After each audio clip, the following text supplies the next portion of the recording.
Olá pessoal, prazer imenso estar aqui mais uma vez com todos vocês nesse vídeo para tratar de um assunto de sua importância. Hoje nós vamos falar sobre a exortação à santidade. Nós entramos já no capítulo 4, estamos agora no versículo, a partir do versículo 25, 24, não é isso? Sim. Vamos dar início aqui então até o versículo 32. Então prepare a sua Bíblia, prepare-se e nos acompanhe até o final desse vídeo. E já te pedimos que você se inscreva no canal, se você não é inscrito, e que você convide alguém para participar conosco desse estudo expositivo de Efésios. Não é mesmo, Aline? É isso aí. Oi, gente, tudo bem? Uma alegria de verdade, um prazer estar aqui com vocês mais uma vez no nosso estudo expositivo de Efésios. E hoje vamos dar continuidade a essa parte prática da carta, né? Sempre lembrando que os 3 primeiros capítulos era a teoria, a doutrina na teoria, e agora Paulo está levando essa igreja de Éfeso à prática de todo este ensinamento. Como viver como um filho de Deus na prática, uma vida condizente a essa nova vida, essa nova criatura que eles têm agora, depois de nascidos de Deus, como filhos de Deus, como servos de Cristo, como membros de um só corpo, né, fazendo parte do corpo de Deus, enfim, tudo isso a gente vai continuar vendo, vai continuar vendo no estudo de hoje, e fica até o final que vai ser bem legal. E vamos começar então. Então a Aline vai ler aqui do versículo 25 até 32, e a gente vem falando de versículo por versículo aqui, meditando nesses versículos. Então vamos lá, diz assim: exortação à santidade. Por isso, deixando, sempre lembrando que a gente tem que prestar atenção sempre no início da frase, né? Por isso, então Paulo já começa falando, por isso, por causa de alguma coisa que ele vinha falando antes, e a gente já vai falar sobre isso. Por isso, deixando a mentira, fale cada um a verdade com o seu próximo, porque somos membros uns dos outros. Irai-vos e não pequeis. Não se põe o sol sobre a vossa ira, nem deis lugar ao diabo. Aquele que furtava, não furte mais, antes trabalhe, fazendo com as próprias mãos o que é bom, para que tenha com que acudir ao necessitado. Não saia da vossa boca nenhuma palavra torpe, e sim unicamente o que for boa para edificação, conforme a necessidade, e assim transmita graça aos que ouvem.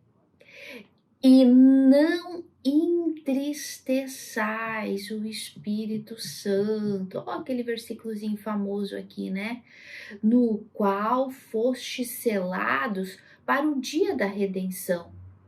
Longe de vós toda a amargura e cólera e ira e gritaria e blasfêmias, e bem assim toda malícia.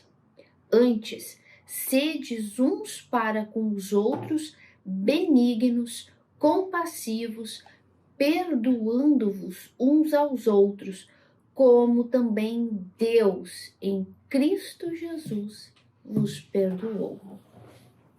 Então vamos lá. Então, só recapitulando um pouquinho daquilo que a gente viu no estudo anterior, para a gente entrar em matéria, entrar no contexto.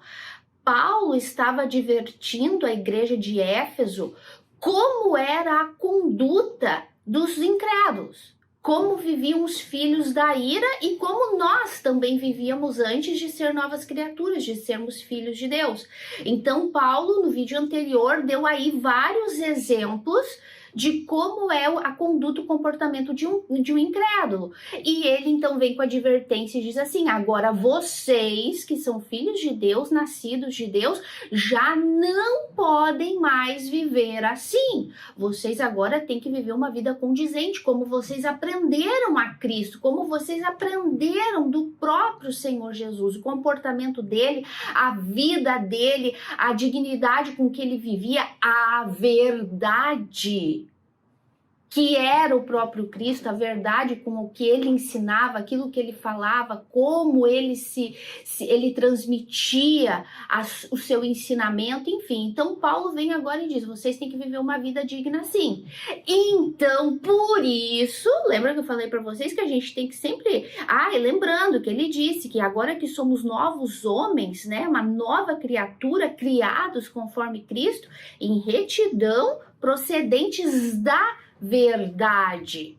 E aí então ele vem, por isso, olha só, se nós agora não somos mais incrédulos, somos filhos de Deus, aprendemos Cristo é a nossa matéria, o nosso foco, aprendemos dele, somos novas criaturas em Deus, criadas em Cristo, em retidão, santidade, que é a própria verdade. Então agora por isso, deixando a mentira, fale cada um a verdade com o seu próximo, porque somos membros uns dos outros. Você quer comentar sobre isso, amor?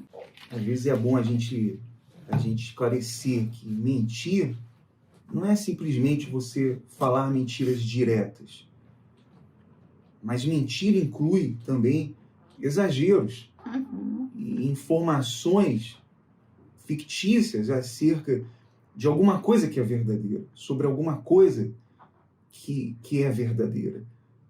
Por exemplo, mentira, trapaça é uma mentira. Você trapacear alguém é uma mentira, é uma forma de mentira. Você fazer promessas imprudentes. Por exemplo, eu fiz uma promessa a alguém e eu não cumpri, eu não cumpro. Eu já sabia que não ia cumprir, mas prometeu. É uma mentira. Fazer uma promessa, por exemplo, no calor da emoção, olha, eu vou fazer isso por você, e você não faz, você não vai fazer. Só que você falou no calor da emoção ali, e você mentiu. Isso é uma mentira descarada também diante de Deus. Mentira, é uma forma de mentira. Trair a confiança de alguém é uma mentira também. Você está mentindo? Claro que isso é uma mentira. Você traiu a confiança de uma pessoa, você mentiu para aquela pessoa. Uma falsa desculpa. Uma desculpa. E quase ninguém faz isso. Quase ninguém faz promessas imprudentes. Quase ninguém dá uma desculpa falsa. Né? É uma mentira também. Eu acho que essas falsas desculpas, essas desculpinhas esfarrapadas que às vezes a pessoa conta até para ela mesma, né? Às vezes a pessoa conta até para ela mesma, né? Aquelas desculpinhas esfarrapadas. Não, um exemplo. Eu não gosto de ler. Não gosto de ler nada, não tenho paciência para ler nada. A pessoa tá mentindo para ela mesma. A questão não é que ela não gosta de ler, a questão é que ela não quer mesmo. São exemplos assim, essas desculpinhas de que passa aqui em casa, a pessoa não quer ir, a pessoa não sabe dizer não. Não tem aquela coisa, a palavra de Deus é sim, sim, não, não. Então aí vem as desculpas, não dá por causa disso, por causa daquilo, por causa daquele outro, inventa um monte de coisa. Isso tudo são desculpas mentirosas, desculpas enganosas. E é aquilo, né? Aí começa com uma simples desculpinha, uma simples mentirinha boa, não é para fazer mal para ninguém, mas assim as desculpas, as mentiras vão crescendo, né? E como a gente até comentou na semana passada na introdução destes pecados aqui, né? Deste mau comportamento, chega um momento que a pessoa passa a ser a dona das desculpas e a da mentira, né? Passa a viver no engano o tempo todo, ninguém mais acredita no que ela diz. Não sei se você já fez isso, mas quando eu era criança eu fiz muito disso. Eu tinha que ir para a escola, eu não gostava de estudar. Eu queria ficar em casa, jogando, brincando com meus irmãos, eu queria ficar em casa me divertindo, e eu dava aquela desculpa para minha mãe, né? Fingindo que eu estava com dor de barriga, dor de estômago. E a minha mãe caía na mentira e eu ficava em casa. Mas eu não estava com dor de estômago nenhum, era uma desculpa para não ir estudar. E um exemplo, só um exemplo bobo, mas quantas pessoas mentem fazendo isso? É uma desculpa aqui, é uma desculpa ali, é uma desculpa para não fazer isso, é uma desculpa para não fazer o favor, é uma desculpa...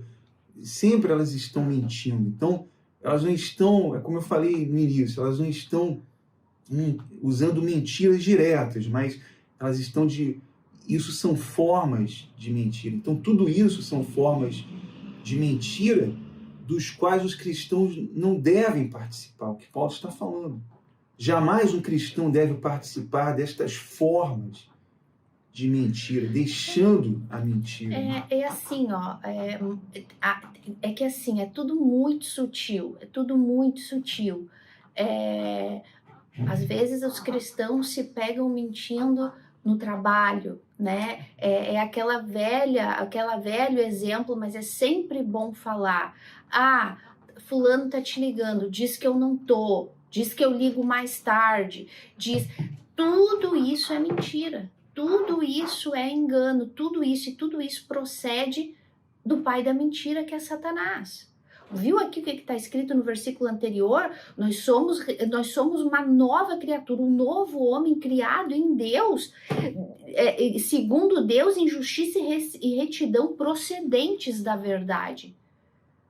O nosso novo nascimento procede da própria verdade, que é Cristo. Então, nós, como filhos de Deus, como novas criaturas, temos que andar em retidão, justiça e verdade. Então, toda e qualquer falsa verdade, meias verdades, verdades pequenas, verdades grandes, falsas desculpas e mentiras exageradas, inventadas, achismos, não, é isso, mas é porque é algo da cabeça dela, na verdade não é aquela a realidade, é algo que ela acha que é, então ela fala como se fosse verdade, inclusive... Ou então ela exagera sobre uma verdade, ela faz um exagero, mentiu.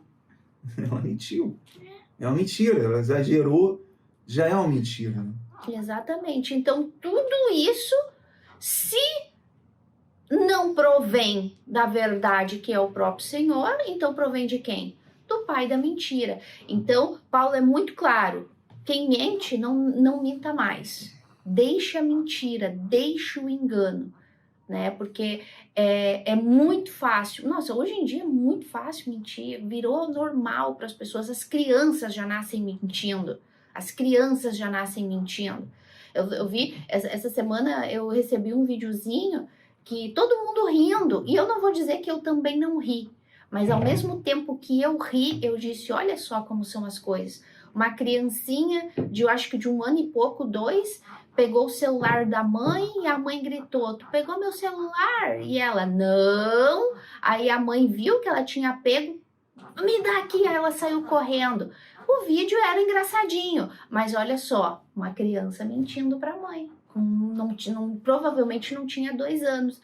Então, é assim, essa é a natureza pecaminosa. Essa é a natureza do ser humano. Mentir, herdamos isso de Adão. Herdamos isso do pai da mentira, que é o próprio Satanás. Lembra que ele mentiu para Adão e Eva de forma sutil, misturando a verdade com a mentira? Então, automaticamente, herdamos isso. Então, para a gente é muito mais fácil mentir do que falar a verdade.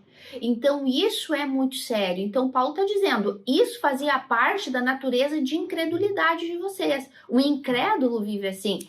Quem é nascido de Deus não vive na prática da mentira. Inclusive, sabe por quê? Porque somos membros uns dos outros. Fazemos todos partes de um corpo só. E uma mentira vai prejudicar todo o corpo, né? Então, e se a gente for entrar e falar de todos os tipos de mentira, como eu falei, tem a mentira que a pessoa conta para ela mesma, né? Em vários aspectos da vida dela. A gente não vai entrar muito em detalhe. Vamos abranger a mentira em todo o conceito que ela é.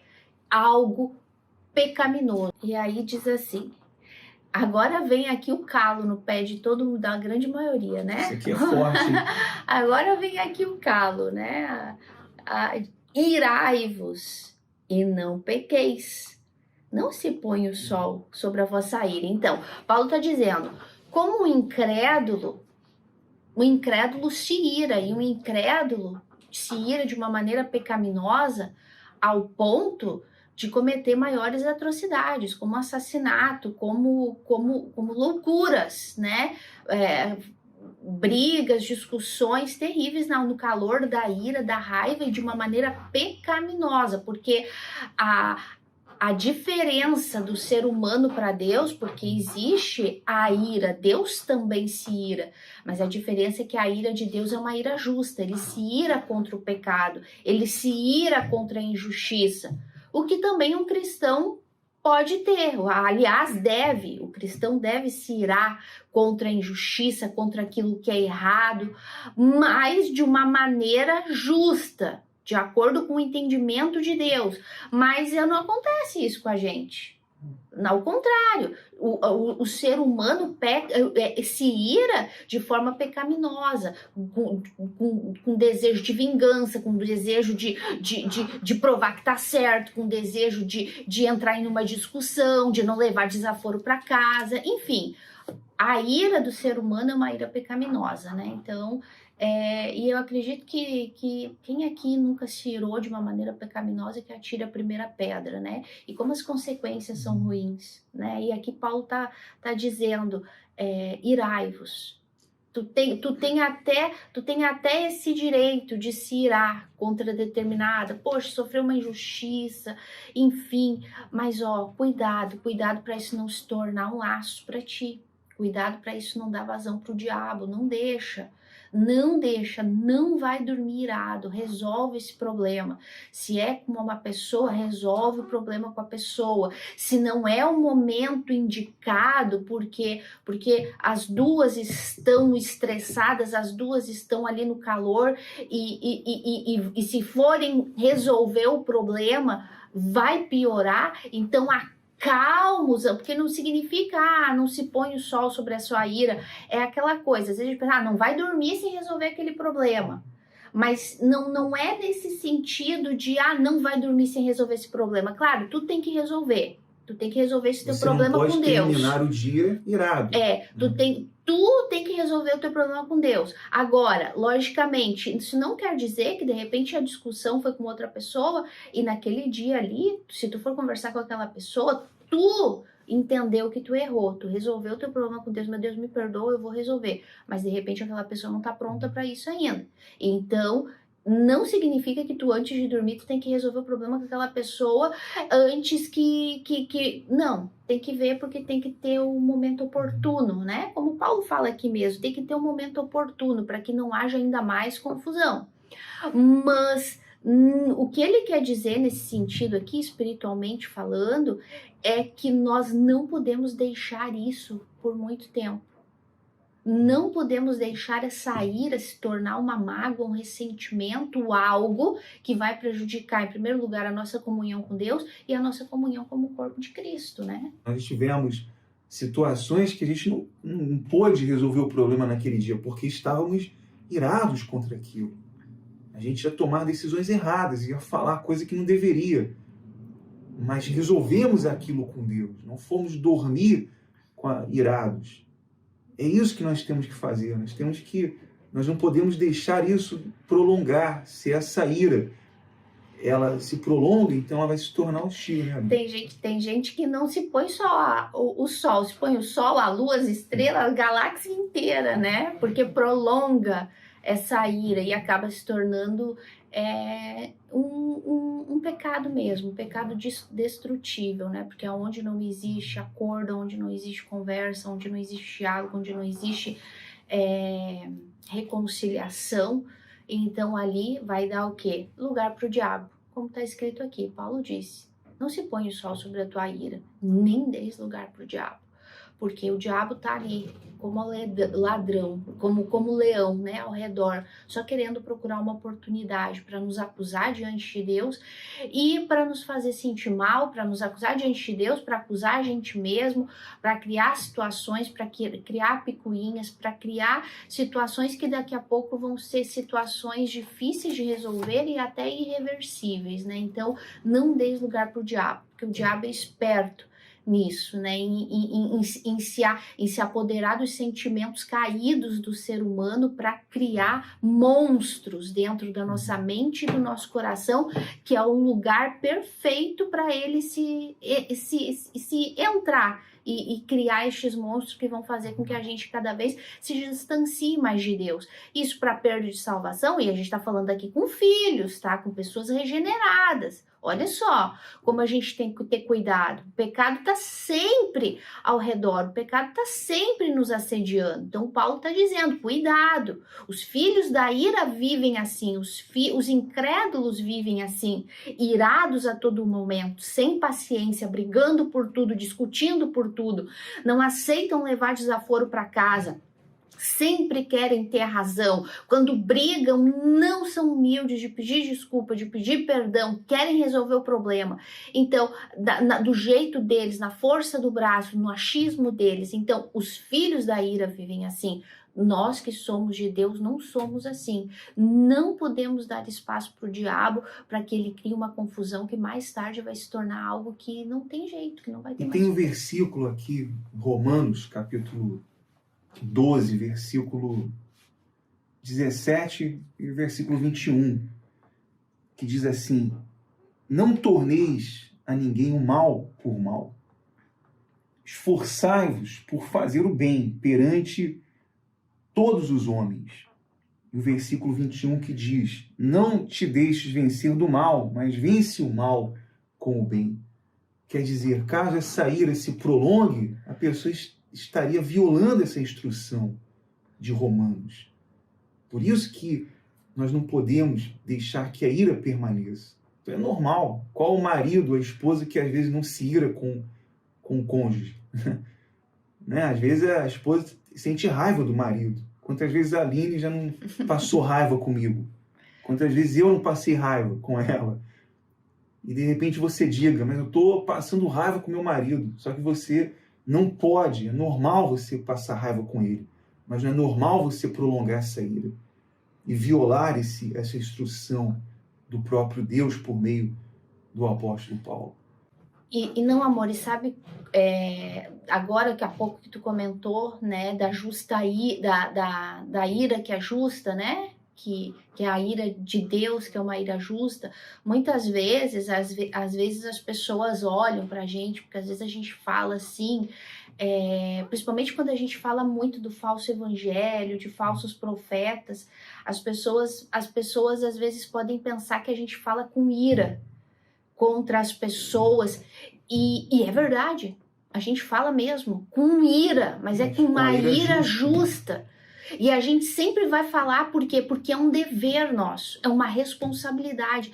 É preciso combater a mentira e o engano do falso evangelho e dos falsos profetas.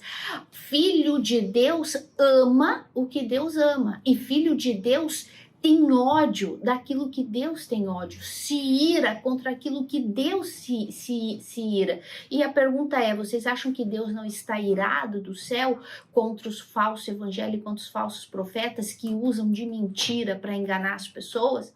Então é muito importante falar um pouco mais desse foco que tu disse, amor, de que da ira justa de Deus, que às vezes as pessoas podem dizer, nossa, mas fala de uma ira. Mas é verdade, e nós estamos fazendo o correto, nós estamos obedecendo, porque é a ira justa, correta, por aquilo que é correto. É como aquilo, como a gente fala sempre, é impossível tu amar as crianças e não se irar por causa do aborto, por exemplo. Como que tu não vai te irar contra isso? Então, das duas uma, então tu não ama a criança. Então vocês estão vendo como é a diferença de uma ira pecaminosa, que quase sempre é a ira que o ser humano tem, 99% das vezes, e o que é a ira justa, correta, de se irar contra aquilo que Deus também se ira. Então tem que ter essa diferenciação. E detalhe, não se irar contra isso é estar sendo conivente com o erro, é estar aprovando, ainda que a pessoa não aprove, aquela pessoa estática, que para ela tanto faz como tanto fez. Isso é ser conivente com o mal, quando a pessoa não se ira contra a injustiça. Então, existe todos esses exemplinhos assim, que é muito importante a gente dar uma pinceladinha só para que as pessoas entendam um pouco mais sobre isso, né? E Paulo ele está falando, quando ele fala irai-vos e não pequeis, e também ele está dizendo, não deis lugar ao diabo, porque quando você deixa a ira, ela se prolongar dentro de você, você está dando lugar ao diabo. Se eu permaneço irado, eu estou dando lugar ao diabo. E eu me torno um cristão ressentido dentro de uma igreja. Eu me torno um cristão magoado, um cristão cheio de ressentimentos. E isso é você dar lugar ao diabo, é você alimentar aquele sentimento e você dar munição ao diabo. E aí começam as dissensões, começam as divisões, a perturbação da paz do outro. Quando um cristão fica ali ressentido, fica dando lugar, fica alimentando aquela ira, aquele sentimento. É aquilo que está escrito, né? Não, a raiz de amargura, né? Para não cuidar, para não alimentar a raiz de amargura. E essa raiz de amargura está dentro de um contexto de pessoas que não são salvas. Uhum. Lembra que a gente estudou semana passada que Paulo disse assim, ó, vocês não aprenderam Cristo assim. Se é que vocês têm ouvido de Cristo, têm aprendido. Se é que vocês são nascidos de Deus. Então, esse texto aqui de não se pôr o sol sobre a sua ira, não dar lugar para o diabo, vocês podem até chegar a se irar, mas não pequem. Por quê? Porque isso aqui é dentro de um contexto que Paulo está dizendo, ó, eu estou falando como se vocês, crendo que vocês são nascidos de Deus. Mas se vocês continuarem alimentando essa amargura, chegar ao ponto de ser uma raiz de amargura plantada dentro de vocês, significa que vocês não são nascidos de Deus. E se não são nascidos de Deus, são filhos da ira e estão condenados. Sim. Então, é muito importante entender isso.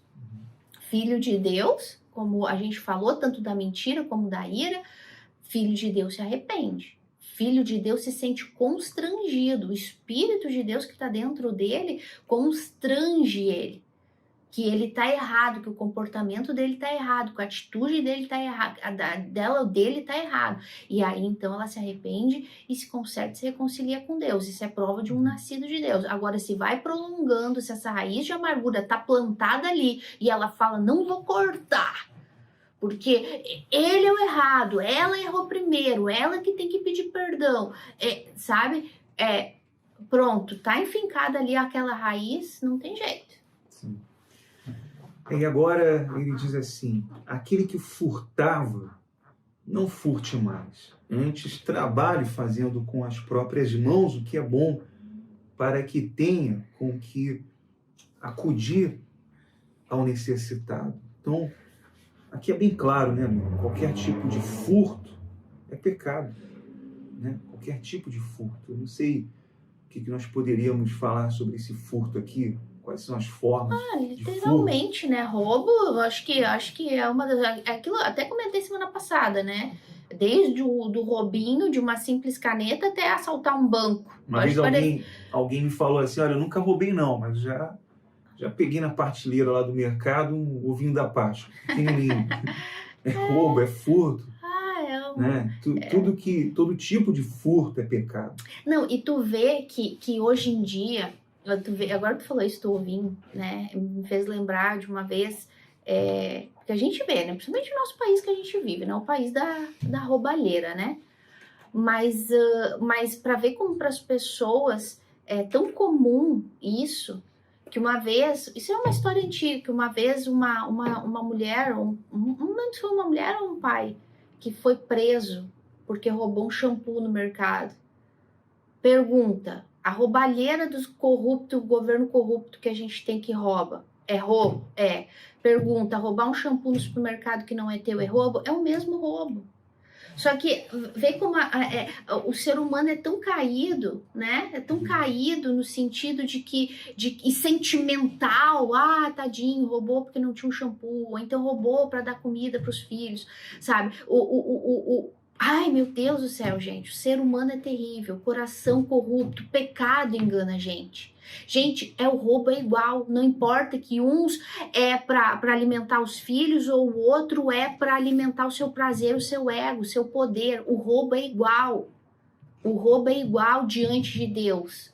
Deve haver arrependimento, mas o ser humano é tão caído que perdoa, que passa a mão naquele que roubou o shampoo e critica o corrupto. Eu não sei se ficou claro isso. Ele diz assim, coitadinho, né? Roubou para comer. É furto, é pecado. Mas é um aos pecado olhos de igual Deus. diante de Deus. Claro que nós vivemos aí num país, um governo que quase está encaminhando para cleptocracia, onde a população, os parlamentares, eles estão vendo todo tipo de corrupção e estão deixando isso acontecer.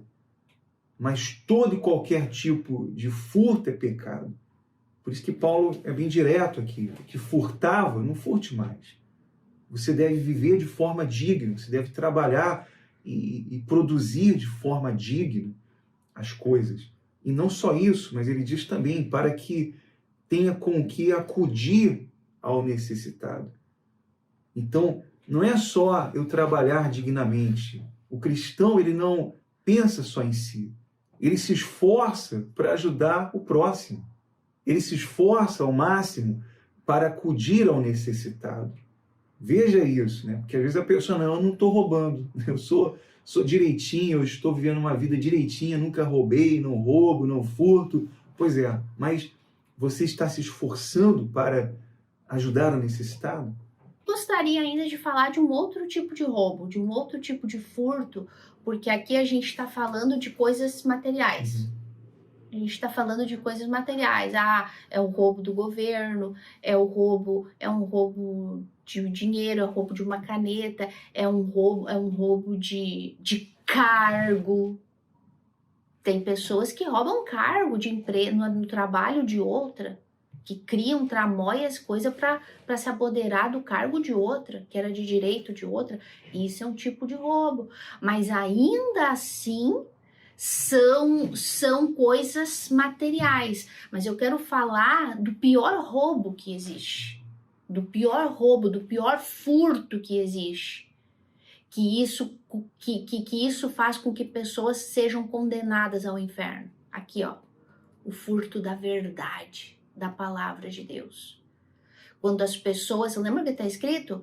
Ai daquele que acrescentar ou tirar algo dessa palavra, desse evangelho. Então, existem muitos pastores, alguns sinceramente enganados e outros literalmente lobos disfarçados, que estão furtando a verdade do evangelho das pessoas, estão roubando a oportunidade que as pessoas têm de ouvir a verdade do evangelho, e o único meio de salvação é ouvindo o evangelho. Se esse pastor, se esse líder, se esse falso pastor, né? Porque pastor não é um falso. Ou é sincero ou é realmente um lobo.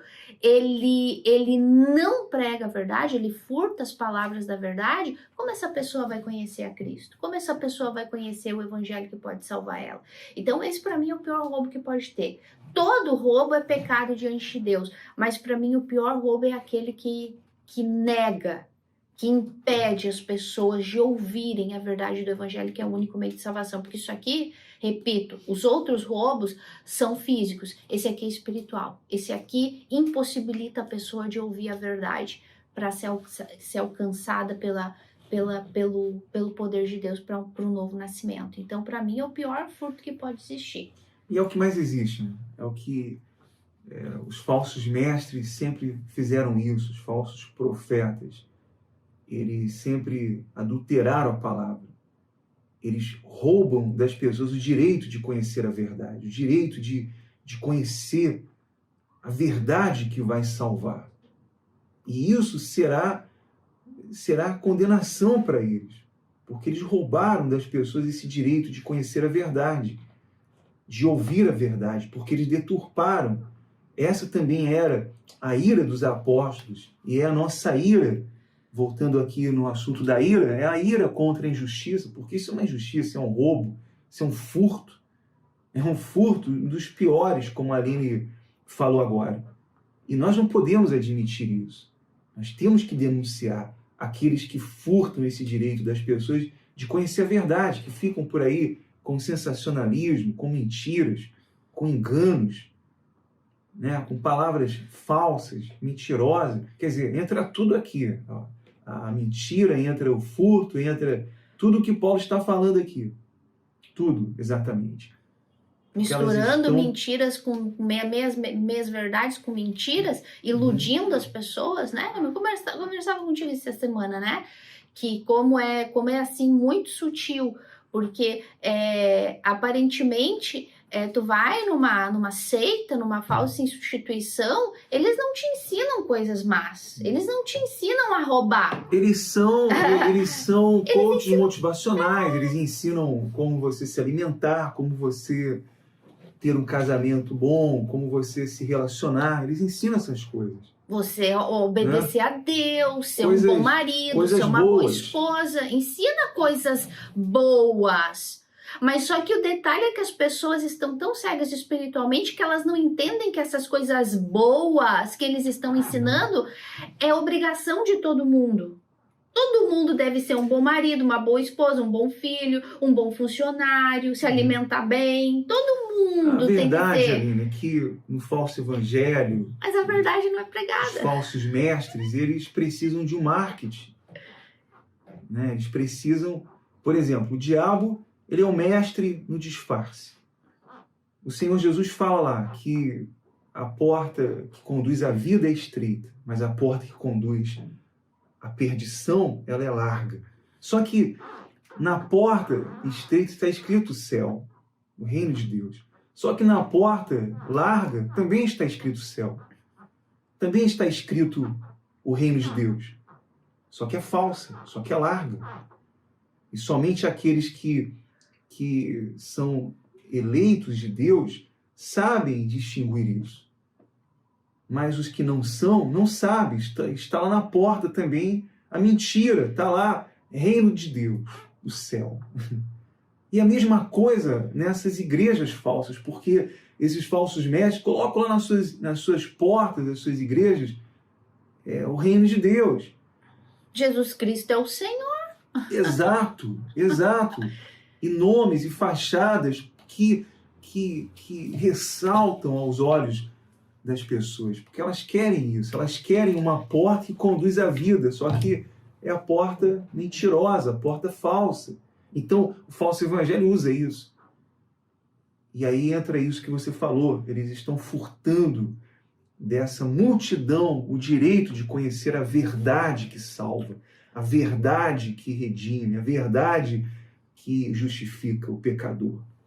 Né? E é um enredo, é uma artimanha tão grande, que é o que eu disse agora. A pessoa está cega, literalmente. Eles estão ensinando para a pessoa coisas boas, porque é uma igreja, não vai te ensinar o que é errado, vai te ensinar coisas boas. Mas a questão é que as coisas boas que eles estão ensinando são coisas que é dever de todo mundo. Mas a pessoa tá tão cega, tá tão no pecado, tá com a vida tão destruída, que ela não consegue se dar conta que não, eles estão dizendo que eu tenho que ser uma boa pessoa. Ela não tem, isso é bom, eu tenho que mudar, eu tenho que me valorizar, isso é bom. Mas ela não tá vendo que isso já é um compromisso, já era uma responsabilidade dela como cidadão, como pessoa, um dever. Comportamento, ser uma boa esposa, ser um bom marido. É um dever. Só que o detalhe é que é um dever, só que a pessoa tá morta, ela não consegue fazer isso. E aí a verdade do evangelho, que vai fazer com que ela se enxergue pecadora, que o porquê que ela não consegue ser uma boa esposa, um bom marido, eles roubam essa verdade delas.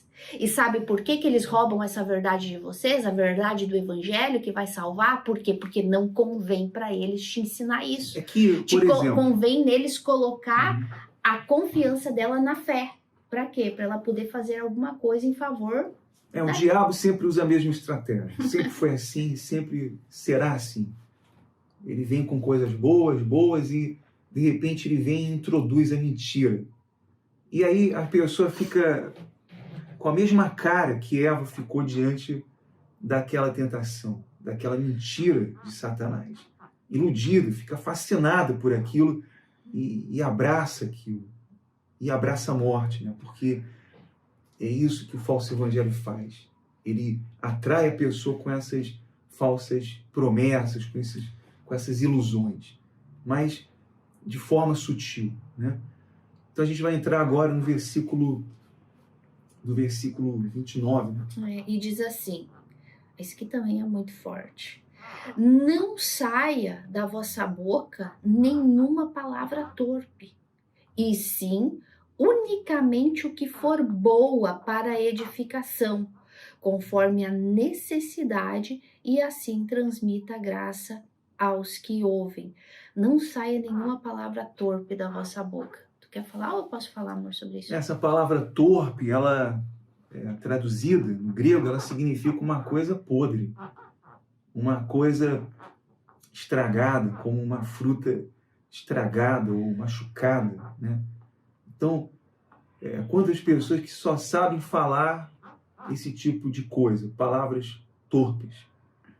Tudo que sai da boca está estragado, não se aproveita nada. A gente já participou com certas pessoas que elas falam, mas não tem nada que se aproveita. E como que um cristão pode ter também esse tipo de comportamento, de falar só coisa torpe, só falar coisas que não edificam? Não é verdade? Porque o cristão, ele tem que falar de forma que ele venha instruir também. Até uma brincadeira, até numa conversa simples, ele vai sempre falar alguma coisa que instrui, alguma coisa que edifica de alguma forma. Assim vive um cristão, né? Sempre aproveitando as oportunidades, né? Uhum.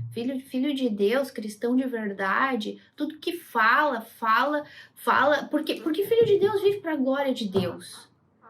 Tu já viu um filho de Deus?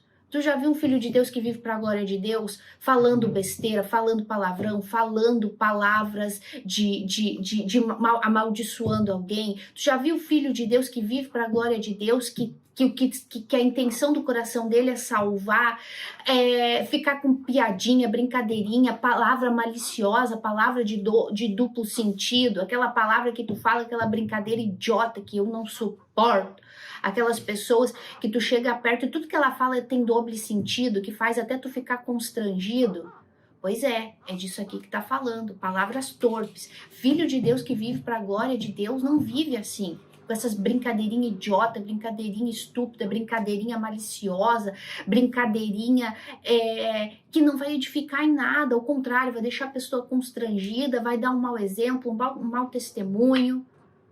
Filho de Deus não vive desse jeito. O que Paulo está dizendo é isso mesmo. Que esse linguajar indecoroso, podemos dizer assim, de qualquer sorte, jamais podem passar pelos lábios de um cristão. Jamais. Como pode um cristão, por exemplo, soltar palavrão? Como pode um cristão... Eu já fui testemunha de pessoas que se dizem cristãs, mas que vivem dizendo palavrão. Que quando fica um pouco nervosa, começa a falar palavrão, começa a falar besteira, começa a falar um monte de palavras feias, né? E aí você fica pensando, como pode, né, sair dos lábios de um cristão um palavrão desse? Como é que pode sair dos lábios de um cristão esse tipo de palavra indecorosa? Jamais um cristão vive dessa forma. E nem tudo também a gente pode falar, né? Nem tudo que vem na nossa cabeça como cristãos a gente pode falar. A gente tem que ter sabedoria para falar. A gente tem que ter... Claro, tem pessoas que a gente tem mais intimidade, daí a gente conversa, fala, às vezes é mais duro, mas enfim, mas tudo a gente tem que moderar, porque tem que ser para edificação, para que quando tu fale, a pessoa entenda que tu tá falando aquilo ali pro bem dela.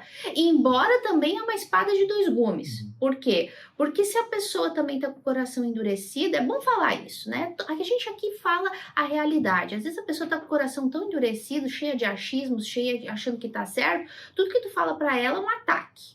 Tudo que tu fala para ela tá errado, né? Então também tem isso, né? Então às vezes a gente tem que falar a verdade, a gente tem que ser justo, a gente tem que ser sincero, expor os erros, expor a condição da pessoa e amém. Se a pessoa aceitar, aceitou. Se não aceitar, então aí é problema dela com Deus, né? A pessoa tá morta ou tá orgulhosa, endurecida no pecado dela. Mas a gente também tem que ter cuidado às vezes com o que fala, né? Porque a gente tem que falar as coisas para edificação, né? Tudo que a gente fala. Então, por isso que filho de Deus tem que ter sabedoria, pedir discernimento para Deus, saber falar na hora certa, saber calar na hora certa, né? Da nossa boca não pode sair palavra que venha machucar, ao contrário, tem que ser palavra. A palavra que sai da boca de um filho de Deus não pode ser para machucar, tem que ser para sacudir, tem que ser para despertar morto. Porque essa era a palavra. Porque olha só, se a gente for olhar o linguajar de Jesus, Jesus era duro.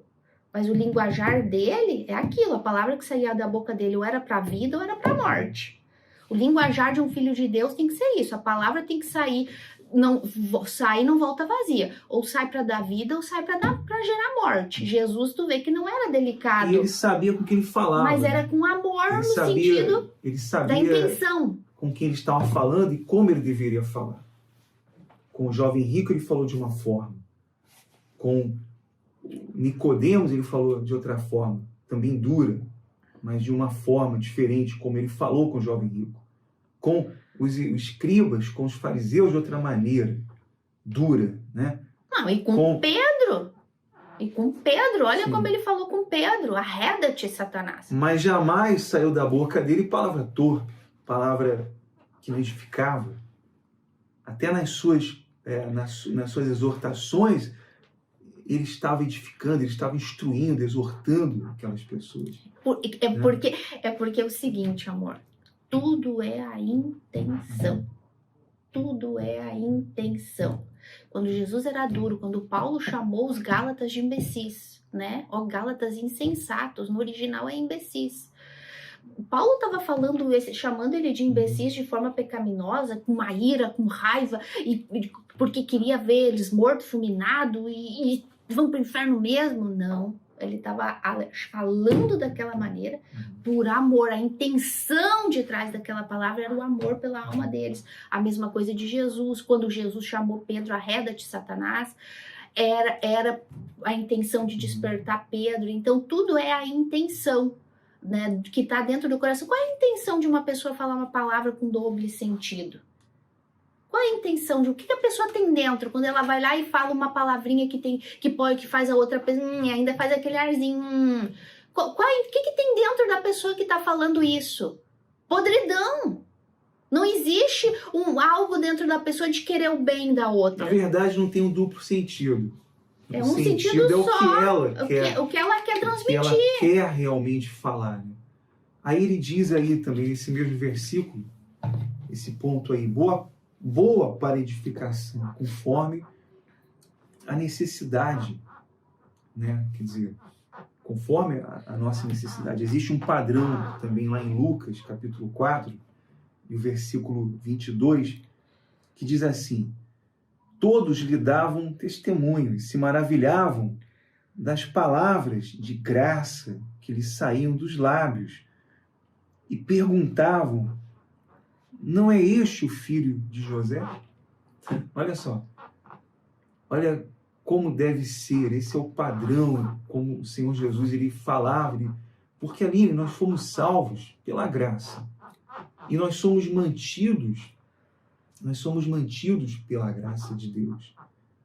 E até a nossa forma de falar tem que transmitir isso. Tem que transmitir a nossa forma de viver e de falar. Tem que transmitir essa graça. Porque até mesmo quando nós somos mais duros e exortamos, mas aquela pessoa depois tem que ver, não, realmente, ainda que fique na hora muito irada com a gente, mas ela tem que perceber, não é possível. Porque a nossa forma de falar, de viver, de falar com as pessoas, isso vai transmitir. Naquele momento ali também é o que mostra, quando Jesus falava com as pessoas, quando ele exortava, quando ele corrigia, quando ele falava em amor, quando ele estava transmitindo isso. E todos os que nascem de Deus não são perfeitos, jamais podemos ser perfeitos como Jesus, né? Nunca, jamais poderemos ser perfeitos como ele, mas nós temos o Espírito dele, nós transmitimos, nós vivemos como ele, queremos viver como ele, queremos falar como ele, queremos transmitir o que ele transmitiu. É isso que nós queremos, e vivemos, e respiramos, Então veja isso. Então uma pessoa que se diz cristã, por exemplo, sou cristão, mas ela vive falando essas coisas de duplo sentido, ela não muda isso, ela continua Não falando cresce, não desenvolve, né? palavras torpes, né? Não amadurece. Ela é torpe ou torpe? Porque espanhol é torpe, né? Torpe. Então, isso está em total desacordo, Aline, com a palavra de Deus, com o que Paulo está falando. Paulo está dizendo, isso aí, se alguém viver assim, está em total desacordo com uma vida em Cristo, uma nova vida em Cristo. A pessoa que não amadurece, sempre criançona, sempre levando tudo à brincadeira, tudo aqui entra nisso, gente. Aqui, cristão, a cristão de verdade supõe que entendeu que nasceu de novo para viver para a glória de Deus, para ser a imagem de Cristo. Tu não via Jesus com palavras de duplo sentido, tu não via Jesus brincando, com palhaçadinha, com brincadeirinha, infantil. Não, tudo que saía da boca de Jesus era para edificar, tudo que saía da boca dos discípulos era para edificar. Provavelmente eles tinham os momentos de descontração dele, mas tu nunca vai ver uma palavra torpe, uma imaturidade. Não, existia santidade, existia responsabilidade. E tu nunca viu Jesus ou os discípulos que fossem perder uma oportunidade de falar uma palavra para edificação. Nunca, nunca, nunca, nunca. E assim, então, deve também ser um filho de Deus. Ter essa maturidade, esse crescimento. E tudo que sai da nossa boca, seja de maneira mansa ou de maneira dura, como eram os discípulos e como era o Senhor Jesus, o que tem que ser transmitido é aquilo que está dentro do nosso coração, que é, de fato, de verdade, o desejo de salvar, de edificar aquela pessoa. Lembrem-se, estamos falando de um corpo. Tudo que tu faz e fala, tu tá fazendo em função daquele corpo, daquela igreja. Então, tem que ser de uma maneira que essa graça venha a ser transmitida para que esse corpo venha a crescer e desenvolver. Pode ser que as pessoas vão ficar com raiva de ti? Vão. Pode ter certeza. Muito mais com raiva de ti de tu falar a verdade. Isso só mostra a dureza daquele coração, de querer receber a verdade, né? Se é uma filha de Deus, amanhã ou depois vai entender que o que foi falado foi para edificação dela. Se não for, não vai ser palavra de vida, vai ser para morte. Mas da minha boca ela não ouviu uma palavra torpe. Ela ouviu uma palavra de exortação para o bem dela, para a salvação da alma dela, né? E é isso que a gente faz aqui, embora às vezes a gente seja meio duro, né? E não entristeçais o Espírito de Deus, no qual fostes selados para o dia da redenção. Aqui nós vemos que o Espírito Santo é uma pessoa. Ele sente tristeza, né? Nós vemos em toda a Bíblia os pronomes. Ele é consolador, ele nos guia, ele nos convence. Ele é uma pessoa. Ele sente tristeza. E quando os filhos de Deus eles se mantêm naquele erro, se mantêm naquele caminho ali, ele está entristecendo o Espírito Santo. Ele está entristecendo, né? Muitos pensam que Deus não se entristece. Muitos, não, Deus tem obrigação de me ouvir, tem que me responder. Não, Deus não tem obrigação nenhuma. Ele é Deus. E ele sente essa tristeza, sim, quando há essa resistência de um filho dele. Assim como um pai, né, amigo? Assim como um pai, uma mãe, quando um filho ele se mantém rebelde, o que o pai sente? Tristeza. Não é assim? E assim, ó, eu vejo aqui esse temor de Paulo pelo Espírito Santo, né? Pela terceira pessoa da Trindade, né? Olha o temor e o entendimento que Paulo tinha de que, lembra lá no capítulo 1 que ele fala, né, do Espírito que está dentro da gente, que nos selou até a vinda de Cristo, até o arrebatamento para a nossa salvação, que é o penhor da nossa salvação. A gente vê aqui esse cuidado, esse zelo de Paulo, esse temor pelo Espírito de Deus que habita dentro de nós. Ele fala, não entristeça o Espírito Santo com esse comportamento, com essa atitude. Esse Espírito que veio da parte de Deus, que te regenerou, que te deu vida, que está dentro de ti, te mantendo em santificação, te exortando, te corrigindo. Não entristece o Espírito de Deus que está dentro de ti. Ei, entenda que tu não está mais sozinho, que dentro de ti está habitando Deus. E é lógico que ele vai se entristecer se tu não der ouvidos a ele. É lógico que ele vai se entristecer de tu continuar na prática daquele pecado do qual ele te libertou. Porque não foi isso que Cristo veio fazer na cruz. Cristo não veio nos libertar do pecado, da nossa natureza pecaminosa, da nossa escravidão do pecado. Lembra, nós já fomos livres da escravidão do pecado. Podemos dizer não para o pecado. Podemos dizer não para a ira, para a mentira, para o engano, para as palavras torpes, para o nosso jeito velho, antigo. Agora podemos. E o Espírito de Deus é quem está dentro de nós, nos dando este poder, nos dando esta condição, essa capacidade. Então, logicamente que ele vai se entristecer, amor, quando tu despreza esse poder que ele te dá, quando ele despreza essa capacidade que ele te dá, de dizer não pro pecado. É como se tu estivesse dizendo, não, eu ainda sou escravo, esse pecado é mais forte em mim do que o poder de Deus dentro de mim. Pô, como é que isso não vai entristecer o Espírito Santo? É por isso que Paulo, ele repete várias vezes, que nós devemos andar, temos que ser dignos, né? Viver de forma digna, andeis de forma digna daquele que habita em vós, que é o Espírito de Deus, que é o Espírito Santo, o próprio Deus. Então, nós devemos andar de forma digna. Por isso que ele diz também, tem outro versículo, não lembro aonde, mas acho que em Filipenses, que ele fala assim, ele se dirigindo aos cristãos, dizendo, finalmente, irmãos, tudo o que é verdadeiro, tudo o que é respeitável, tudo que é justo, tudo que é puro, tudo que é amável, tudo que é de boa fama, se alguma virtude há e se algum louvor existe, seja isso que ocupe o vosso pensamento.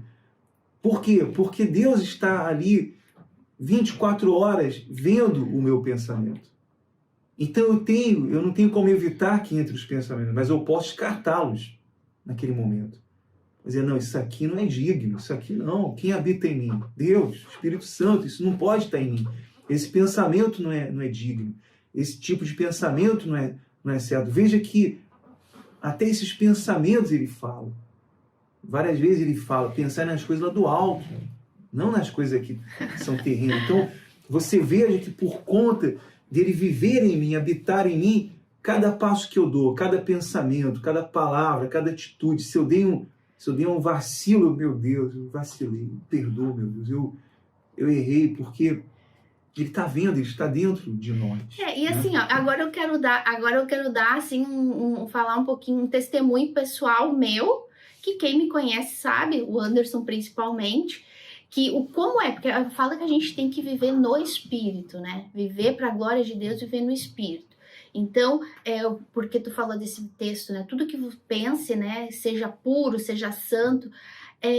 Gente, eu não consigo ver uma imagem na internet, seja uma placa na rua, uma frase, uma imagem na internet que eu não ligue a uma coisa da Bíblia. Se vocês pegarem os meus posts no Facebook, no Instagram, vocês vão ver que lá é tudo imagem, assim, dificilmente tem uma imagem cristã, assim, com dizeres bíblicos. Geralmente é uma figura, uma imagem, porque quando eu boto o olho naquela imagem, eu já logo ligo com um versículo bíblico, já logo ligo com um acontecimento que a gente está vivendo, e já vou lá e logo pego um texto bíblico e já escrevo uma mensagem. Isso é viver no Espírito. É o contrário disso aqui. De viver com amargura, viver com pensamentos torpes, viver com pensamentos errados. É isso, quando tu tá em comunhão com Deus, quando tu vive no Espírito e vive na glória de Deus, quando tu não entristece o Espírito Santo.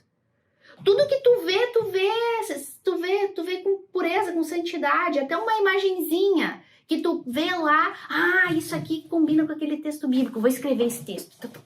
Eu faço isso, porque eu sou muito santa. Não, mas é porque o Espírito Santo está dentro de mim, tá me santificando. Eu vejo as coisas de outra forma. Imagine se o seu patrão morasse na sua casa. habitasse na sua casa, qual seria o seu comportamento todos os dias? Como você iria almoçar? Como você iria se portar? Como você iria se vestir? É uma coisa para você refletir, né? Porque as pessoas, elas dizem crer em Deus e que Deus está nelas, mas elas não vivem de forma digna, porque se o patrão morasse na sua casa, você se comportaria de outra maneira. Você se comportaria de forma diferente. A forma de falar, a forma de se vestir. Eu estou falando de um patrão, um mero homem. Um mero homem ou uma autoridade. Como você se comportaria? Agora, sabendo que o próprio Deus, o soberano, o Espírito dele habita em mim, como eu vou viver, como eu vou me preocupar em viver cada dia, os meus pensamentos, as minhas atitudes, os meus hábitos, se eu tenho que mudar um hábito para agradá-lo, eu vou mudar. Se eu tenho que fazer algo diferente para agradá-lo, eu vou ter que fazer. Mas eu tenho que viver digno desse Esse morador, né? Desse Deus que está vivendo dentro de mim, na minha casa espiritual, na minha vida. Então, como que eu vou viver? Como que eu vou me comportar? Como que eu vou falar? E isso tudo é real. Então, como um cristão pode se comportar indiferente? Como? Não tem como, né? Não é possível, porque agora Deus habita nele. E assim, ó, isso não quer dizer que nós vamos viver a nossa vida sem quebrar um prato, tá? É muito importante, porque parece falando assim, parece que a gente é perfeito, né? Parece que é tudo perfeito. Não. E o Espírito Santo sabe disso. E Jesus sabe disso. Foi por isso que ele mandou o Espírito Santo vir. Até porque nós somos filhos. Um filho, ele tem a intimidade com o pai, como filho mesmo. O filho tem intimidade no quarto do pai e da mãe. O filho fala algumas coisas às vezes. O filho, ele é um filho. Então nós somos filhos. Só que nós somos filhos regenerados, somos filhos que fomos adotados, tirados daquele mercado, lembra? De escravos da iniquidade. E somos gratos a esse Pai eternamente. Só que como filho, nós cometemos os erros, os vacilos, nós somos cheios de defeitos como humanos. Mas só que nós temos plena consciência de quem vive em nós, de quem está ali conosco. É assim, ó. Até me emociono de falar e às vezes dá até uma preocupação de falar e as pessoas achar que a gente se acha santo demais, mas é o contrário. Se eles soubessem, é o contrário. As nossas falhas e defeitos. E eu me glorio nas minhas debilidades e nas minhas fraquezas, porque daí é que Cristo é mais forte em mim. Só que assim, ó, a diferença, Paulo está dizendo aqui, ó, não entristeça o Espírito Santo com o comportamento de vocês. Se vocês fizerem isso, filho de Deus, ao contrário, filho de Deus é que se sente entristecido quando peca. Não dá nem tempo de o Espírito Santo, digamos assim, se entristecer. Sabe por quê? Porque quando o filho de Deus peca, vacila e não deixa o sol se pôr sobre a sua ira, se arrepende, pede perdão, o Espírito Santo não tem nem tempo de se entristecer. O Espírito Santo logo abraça e fala: eu te perdoo, agora não faz mais, tá? Vai, não peca mais.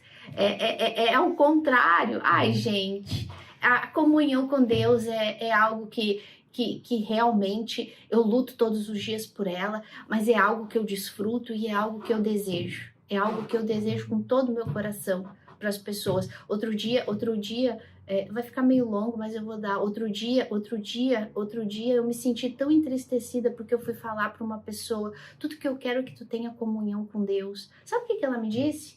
Eu não tenho tempo para ler 3, 4 livros por semana como tu. Já pensou? Eu querendo explicar para ela do que é a comunhão com Deus, o que é viver para a glória de Deus, que eu queria que ela desfrutasse disso, parasse de se preocupar com tanta coisa que não tem necessidade, eu queria que ela desfrutasse disso. Ela me vem com essa paulada: eu não tenho tempo para ler 3, 4 livros como tu tem. Mas tem tempo para assistir todas as séries Netflix, tem tempo para assistir outros canais que são vãos, né? que não edificam em nada. Tem tempo para tudo isso. Essa é a realidade. Então, essa é a desculpa das pessoas. Aí, se a pessoa é nascida de Deus, pergunta, o Espírito Santo já está entristecido, está apagado? Se é que tem. Até porque, se não é filho de Deus, não há...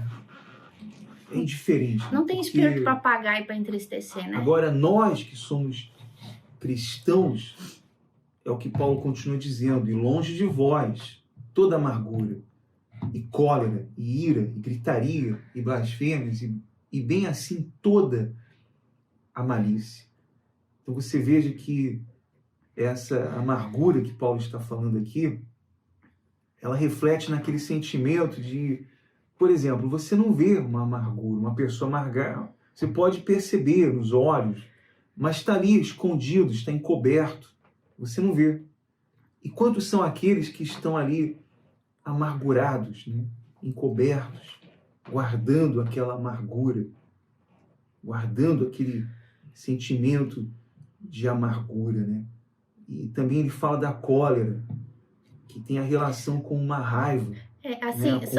Só um pouquinho, desculpa te interromper, amor. Eu não vou falar, eu só vou dizer o seguinte, porque a gente poderia gravar um vídeo todinho falando da amargura, porque a amargura é muito triste. A pessoa que ela é amargurada é uma pessoa que tem dentro dela uma série de sentimentos. É uma série de sentimentos e de um amor próprio tão grande, tão grande, tão grande. É uma idolatria. A amargura é como se fosse uma idolatria. Porque a pessoa, ela se idolatra tanto, ela acha que ela merece tanto, tanto, tanto, e ela não tem o que ela gostaria de ter, ela não recebe dos outros o que ela gostaria de receber, então ela se torna uma pessoa amargurada, triste, enfim. A amargura é muito pano pra uma manga para falar. É um sentimento latente, está ali. Está ali encoberto, você não consegue ver, fica até mais difícil para você ajudar, porque está encoberto. E ele fala também da cólera. Essa cólera é aquele aborrecimento, né? aquela raiva naquele momento ali. Não sei se você já viu uma pessoa assim, aborrecida, ou com raiva na hora, ela fica ali... Que eu acho que é algo assim mais constante, né? Porque aborrecido, assim, todo mundo fica, né? Todo mundo fica aborrecido por alguma coisa, mas quando chega a ser uma cólera, é um aborrecimento constante, né? Aquela pessoa que tá sempre mal-humorada, tá sempre aborrecida e de forma pecaminosa, né? Então, o Filho de Deus não pode viver assim, amargurado, com essa autoidolatria, com essa cólera constante, qual é a palavra que a gente falou agora aqui, meu Deus, já me fugiu? Aborrecida o tempo todo, com tudo para ela é problema, tudo para ela é mau humor, é agressividade, enfim. E a blasfêmia, que é você difamar. O cristão não fica difamando o outro, o cristão não vai viver difamando outras pessoas. Gente jamais, barraqueira, né? Barraqueira, se for traduzir aqui para os nossos dias de hoje, barraqueira, gritaria, aquelas barraqueiras, né? Pô, já pensou, Filho de Deus, tu era barraqueira no mundo quando tu era incrédulo, não levava desaforo para casa. Aí agora é cristão e continua barraqueira sem levar desaforo para casa também? Sempre querendo resolver as coisas no grito, sempre querendo resolver as coisas. Vem aqui, eu quero resolver, sabe? Sem sabedoria, sem entendimento, tá aqui, ó. Barraqueirice. É a malícia que é a raiz aí de todos os males, né? E ele continua dizendo: antes, sede uns para com os outros benignos, compassivos, perdoando-vos uns aos outros, como também Deus em Cristo vos perdoou. Quer dizer, ele diz aí, né, como também Deus em Cristo vos perdoou. Quando eu penso nesse versículo, para mim esse versículo aqui é um dos mais fortes, porque Deus nos perdoou dentre tantas pessoas, dentre milhares de pessoas. E ele nos perdoou de algo muito grave. Ele nos perdoou de algo gravíssimo, né? Que nos condenaria, que nos levaria à morte eterna, para o inferno. Ele nos perdoou por isso. Então, fazendo uma comparação em perdoar o outro, não é nada. Em perdoar a ofensa do outro. Então, Paulo mostra isso, ele está dizendo como também Deus em Cristo vos perdoou. Em Cristo. Lembra que Cristo morreu na cruz pelos piores pecadores? Pelos piores pecadores desse mundo. Os transgressores. Ele perdoou. Ele teve misericórdia, ele justificou esse pecador. Como nós não vamos perdoar os outros, né? Aqueles que nos ofenderam, aqueles que nos decepcionaram, aqueles que até fizeram algo grave contra nós, que não é nada perto do que nós fizemos contra ele, do que nós fazíamos, andávamos segundo o curso desse mundo. As nossas agressões contra Deus eram muito mais graves, né, amigo? Sim, resumindo isso aqui, nós só somos cristãos porque fomos perdoados. É só por isso. Só somos cristãos porque fomos perdoados, porque senão seríamos incrédulos. Mas como agora fomos perdoados, agora fazemos parte do corpo de Cristo, da igreja do nosso Senhor Jesus, então agora andemos de acordo com aquilo que a gente é. Tu lembra aquele episódio em que Jesus fala da parábola daquele homem que perdoou o seu devedor. Ele perdoou a sua dívida e depois aquele mesmo homem que foi perdoado, ele não perdoou também o seu devedor. E depois aquele homem foi jogado lá no lago de fogo, foi lançado fora, O que quer dizer isso? Que como pode? Ele tinha sido perdoado. Aquele homem foi perdoado. Como que ele não teve misericórdia daquele outro? Porque a dívida era bem menor, que era a dívida muito menor, né? Que é o nosso exemplo. Relativamente aqui, uma comparação, não era nada. Ele poderia ter perdoado. Quantas pessoas querem o perdão de Deus e não querem perdoar coisas menores, coisas insignificantes. Ah, mas foi tão grave. Não foi nada perto do que Jesus sofreu na cruz do Calvário. Nada. Então o que Paulo está dizendo é isso, olha, como também Deus em Cristo vos perdoou. Então, como um cristão pode manter tudo que nós falamos aí, a mágoa, a cólera, o ressentimento, a amargura, ficar mentindo, viver nessa vida, a não ser que ele não nasceu de novo, ele precisa rever o conceito de novo nascimento e se arrepender, porque se ele vive dessa forma aqui, é porque não houve esse novo nascimento. Porque um cristão verdadeiro, ele pode passar raiva, ele pode errar, pode cometer erros, ninguém é perfeito. Mas ele vai perdoar, ele vai tolerar, ele não vai terminar o dia com aquela ira, ele vai se consertar com Deus, ele vai procurar acudir ao necessitado, tudo isso está aqui dentro desse pacote. Tudo isso faz parte dessa natureza divina, né, amiga? Isso aí, isso tudo faz parte de viver num corpo onde só existe um cabeça. E se nós estamos ligados neste corpo pelo Espírito que nos une ao cabeça, temos que ter o mesmo pensamento e o mesmo comportamento que o cabeça tem. Não tem como a cabeça falar, perdoa, porque eu te perdoei, e eu dizer que estou ligada no corpo, dizer, mas eu não perdoo. Das duas, uma. Eu perdoo, mas não quero ver a cara de fulano. Né? É um perdão falso, não é um perdão verdadeiro. Eu perdoo fulano, mas não falo o nome do bandido na minha frente. Perdoo, mas não quero olhar nos olhos. Então, não é perdão, isso é um perdão falso. Nós queremos orar agora, chegamos ao final desse vídeo longo, né? Mas é um estudo e a gente procura ser didático, né, Aline? Para que as pessoas elas entendam a palavra de Deus. A gente tenta dar, assim, vários exemplos, né? Vários exemplos do cotidiano, coisas que a gente mesmo vive, coisas que a gente está acostumada de ver as pessoas virem falar. Então, a gente procura dar todos os exemplos para tentar alcançar o máximo de exemplos, porque a gente não sabe em quem vai chegar, né? E a gente quer ajudar todo mundo. E participe conosco. Você pode fazer seu comentário, acrescentar suas experiências e compartilhar também o que você tem aprendido aqui através dos comentários. Nós vamos fazer uma oração em favor de todos agora, então vamos unir a nossa fé com Deus. Senhor nosso Deus e nosso Pai, no nome do Senhor Jesus, nós te damos graças, meu Deus. Nós te agradecemos por este aprendizado, porque nós somos os primeiros que somos, meu Deus, edificados por meio da Tua palavra. E aprendemos, meu Deus, a Tua vontade, meu Pai, por meio de estudar a Tua palavra, de meditar na Tua palavra, meu Deus. E pedimos por todos aqueles que nos acompanham que também sejam edificados, meu Pai, que sejam transformados à Tua imagem.